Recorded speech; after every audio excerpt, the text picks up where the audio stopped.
Hi, this is Margaret Byrd and welcome to Color Quest and welcome to the northeastern part of Spain. I'm here visiting my daughter who is a teacher, and I had no intention of doing filming while I was here, but look behind me. Beautiful poppies. They are in bloom everywhere, and I've just been beckoned to figure out a way to see if I can bring some of that color back home with me, and that's exactly what I'm going to do. So today on Color Quest, let's look at how poppies can be put together in a very simple bundle dye so that I can bring home a little treasure from Spain.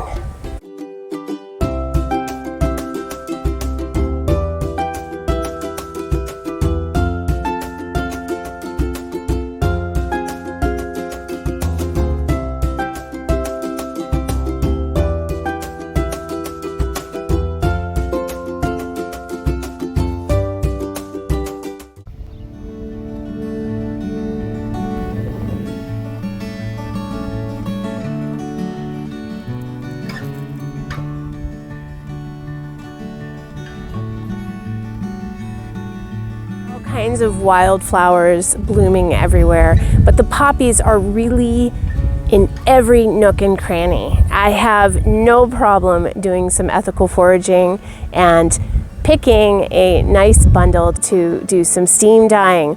And there's all kinds of what looks to be perhaps chamomile scattered amongst the flowers as well, so I'll grab some of those too to see if we can get a little fleck of yellow in and amongst the beautiful color that I'm sure is going to come from these amazing poppies. So let's get to foraging and back to the kitchen so that we can steam them up and see what we get.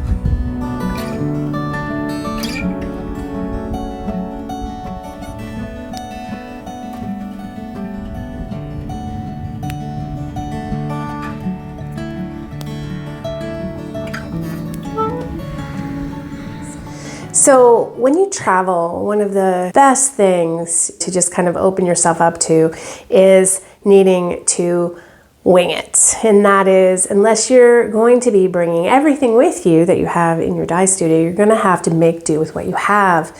I'm very limited here in what's available to me. I did bring some fibers.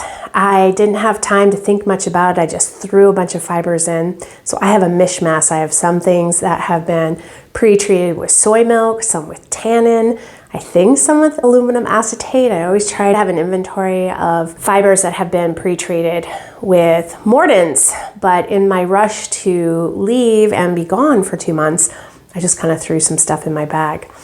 So today's video, I'm going to be using a silk piece that I had that has been pre-treated in tannin, and I have one of my good old cotton napkins that I use here all the time, and I'm fairly certain it was pre-treated with aluminum acetate, but it could be soy. So we'll just have to see what happens. Now, ideally with printing, you're always going to want to have the best possible mordant for the fiber that you're using. And in this instance, I might not, but that's okay. I'm not worried about it. I'm looking just to see what kind of color I can capture in a very simple steam print. I am going to soak the fibers before I work on my print.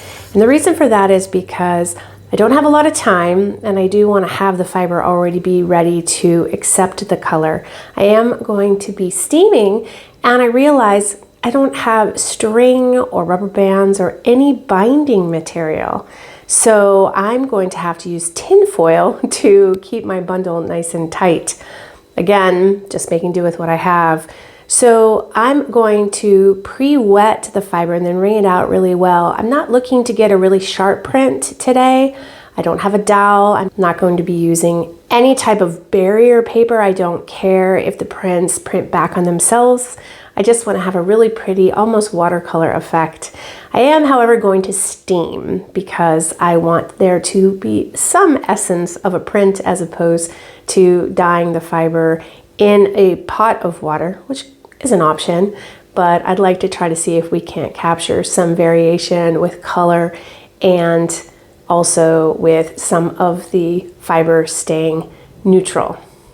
Now for the flowers, I'm going to just throw them in as is. I'm not going to remove them from their inner parts of the flower itself or take away any of the greenery. I'm just going to toss it all in and then bundle it nice and tight. I don't have a steamer. I'm going to be placing a glass jar inside to lift my fibers out of the water for the steam, and then I will steam these for about 30 minutes and then we'll see what we get. So let's start putting that together and yeah, do some bundle dyeing.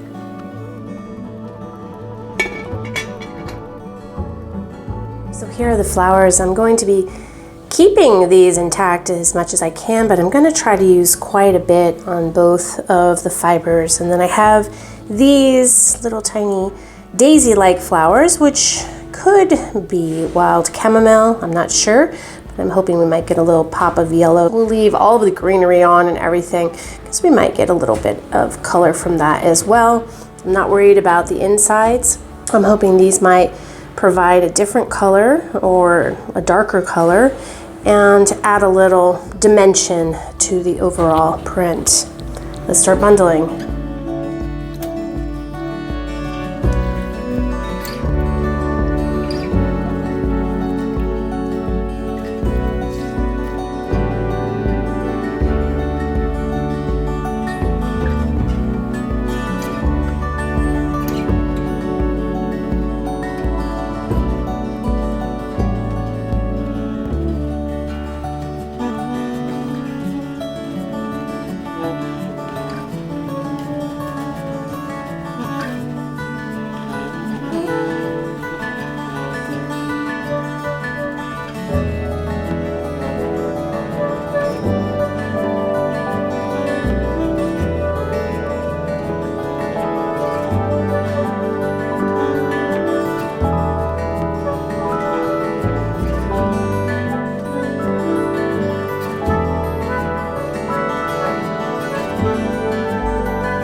That for a quick and easy way to enjoy some natural color while you are traveling.